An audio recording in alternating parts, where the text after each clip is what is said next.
साँच्ची भनेको के मलाई कहिलेकाहीँ आफ्नो असाध्यै माया लाग्छ। कस्तो थिएँ, कस्ता थिए सपना, कति आशा, कति भरोसा, र यहाँसम्म आइपुग्दा कति त नसोचेका, कति त कल्पनै नगरिएका कुराहरू भोग्न पाइयो, देख्न पाइयो।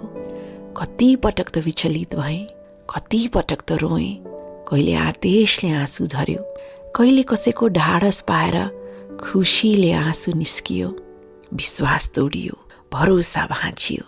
तर सोच्दै नसोचेको ठाउँबाट सहारा र साथ पनि त पाइयो।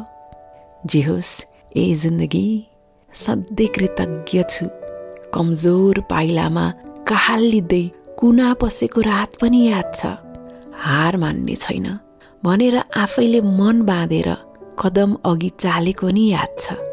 र अहिले साँच्ची आफैले आफैलाई धाप मार्न मन लाग्छ, स्याबास भन्न मन लाग्छ। तर सकिएका छैनन् समस्याहरू, आइरहनेछन् चुनौतीहरू। कहिलेकाहीँ मन दुख्छ है, कहिलेकाहीँ कस्तो थकै लाग्छ है।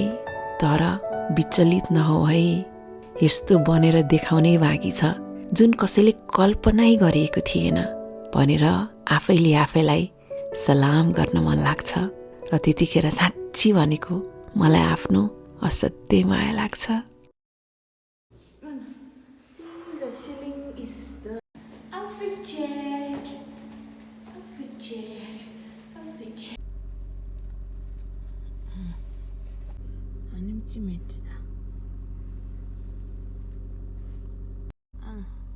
아이스 그대 준 다시고,